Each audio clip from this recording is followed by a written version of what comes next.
नमस्कार, TV9 digital में आपका स्वागत है। आपके साथ मैं हूं सुमेरा खान। अफगानिस्तान में तालिबान सत्ता पर काबिज हो चुका है और अब वो एक ऐसी हकीकत है जिसके साथ पूरी दुनिया को डील करना है। और जाहिर सी बात है, अफगानिस्तान में तालिबान के सत्ता पर काबिज होने के बाद भारत के सामने भी कुछ बड़ी चुनौतियां हैं जो इस समय उठ खड़ी हुई हैं। इन चुनौतियों को आइए कुछ पॉइंट्स के जरिए मैं आपको बताने की कोशिश करती हूँ। सबसे बड़ी और अहम चुनौती ये है कि जो भारतीय अफगानिस्तान में मौजूद हैं उन्हें सुरक्षित वापस देश लाया जाए। इस दिशा में तेजी से काम हो रहा है, काफ़ी हद तक काम हुआ है और आगे भी भारत सरकार इसमें कदम उठा रही है। इसके अलावा अफगानिस्तान में मौजूद जो भारत के समर्थक लोग हैं या वो लोग जो पिछले कुछ सालों के दौरान भारत का समर्थन करते रहे हैं, उनकी सुरक्षा को भी सुनिश्चित करना इस समय भारत के लिए एक बड़ी चुनौती है और भारत उस चुनौती को स्वीकार करने के लिए तैयार भी है। जिस तरह के कदम उठाए जा रहे हैं वो ये दर्शाते हैं, चाहे वो स्टूडेंट्स हों, चाहे वो व्यापारी हों, चाहे वो अल्पसंख्यक हों, जो माइनॉरिटीज़ हैं अफगानिस्तान में, सिख, हिंदू या और दूसरी माइनॉरिटीज़, महिलाएं, उन सब की सुरक्षा को सुनिश्चित करने के लिए भारत सरकार तत्पर दिखाई दे रही है और उस दिशा में कदम उठा रही है।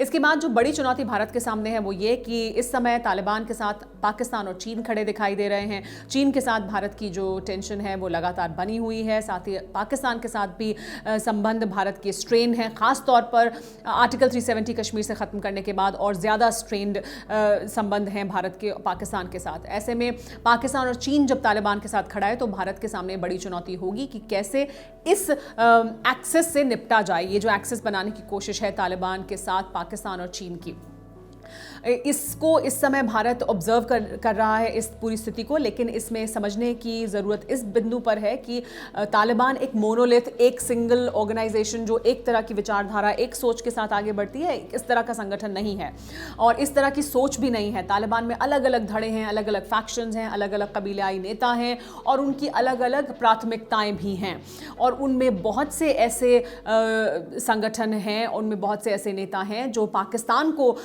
समझते हैं कि वो जिम्मेदार है। पाकिस्तान, क्योंकि जो वॉर अगेंस्ट टेरर 9/11 के बाद हुआ जिसमें अमेरिका का साथ पाकिस्तान ने दिया, उसके लिए जिम्मेदार समझते हैं पाकिस्तान को। मुल्ला बरादर जो इस समय राष्ट्रपति बनने के लिए, जिनका नाम सबसे आगे है और जो राष्ट्रपति बनने वाले हैं अफगानिस्तान के, उन्हें 8 साल तक पाकिस्तान अपनी जेल में रखा है। तो ऐसे बहुत से पहलू हैं जो तय करेंगे कि पाकिस्तान के साथ और चीन के साथ उनके संबंध कैसे होंगे। साथ ही तालिबान ने संकेत दे चुका है कि भारत के साथ उसकी कोई सीधी दुश्मनी नहीं है, भारत के साथ वो अपने संबंधों को अच्छा रखना चाहता है।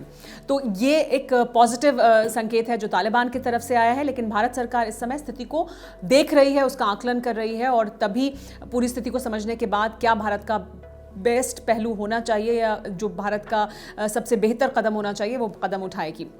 कश्मीर को लेकर ज़रूर चिंताएं हैं, क्योंकि पहले भी हमने देखा जब तालिबान सत्ता में आए थे तब पाकिस्तान ने इस्तेमाल किया था अफगानिस्तान की ज़मीन का कश्मीर में आतंकवाद को बढ़ाने के लिए।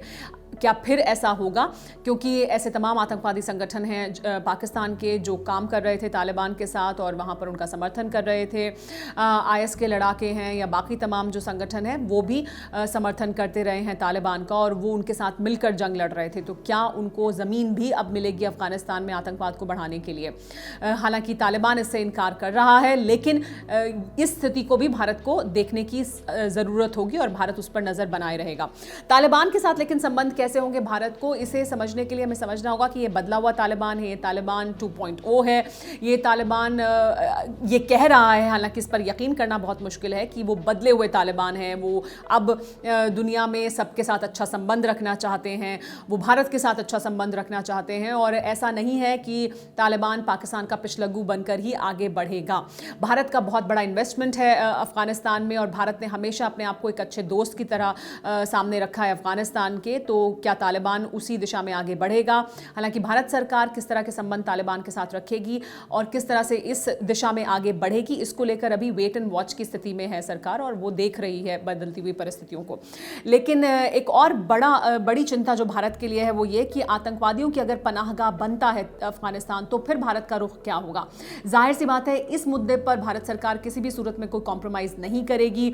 वहाँ पर ह्यूमन राइट्स वायलेशन हो, वहाँ पर महिलाओं के अधिकारों का हनन हो, तो इन तमाम तमाम बिंदुओं पर भारत सरकार मुझे नहीं लगता है कि कॉम्प्रोमाइज़ करेगी, और अगर वो आतंकवादियों की पनाहगाह बनता है तो भी भारत सरकार किसी सूरत में इस स्थिति को बर्दाश्त नहीं करेगी और अपनी आपत्ति जिस भी सूरत में दर्ज करानी है भारत सरकार अंतर्राष्ट्रीय अलग अलग मंचों पर या जैसे भी उस आपत्ति को ज़रूर दर्ज कराएगी, क्योंकि भारत आतंकवाद को झेलता रहा है, ख़ासतौर पर पाकिस्तान की तरफ से जो भारत की तरफ आतंकवाद भेजा जाता है उस आतंकवाद को, और उसके लिए अगर मुफीद ज़मीन अफगानिस्तान में मिलती है तो वो भारत के लिए एक बड़ी चिंता की वजह होगी, और इस स्थिति को भी भारत लगातार आकलन करेगा और भारत उसी के तहत अपनी आगे की रणनीति भी तय करेगा। तो ये कुछ बड़ी चिंताएं हैं जो भारत के सामने इस समय हैं, लेकिन आने वाला समय ही बताएगा कि कैसे इन परिस्थितियों से बाहर निकला जाएगा। जाहिर सी बात है भारत के लिए सामरिक तौर पर एक बड़ा झटका जरूर है तालिबान का सत्ता पर काबिज होना, लेकिन इसके और बहुत से पहलू हैं जिन्हें समय के साथ भारत सरकार देखेगी और फिर उन पर फैसला लेगी। फिलहाल मेरे साथ इस वीडियो में इतना ही। शुक्रिया।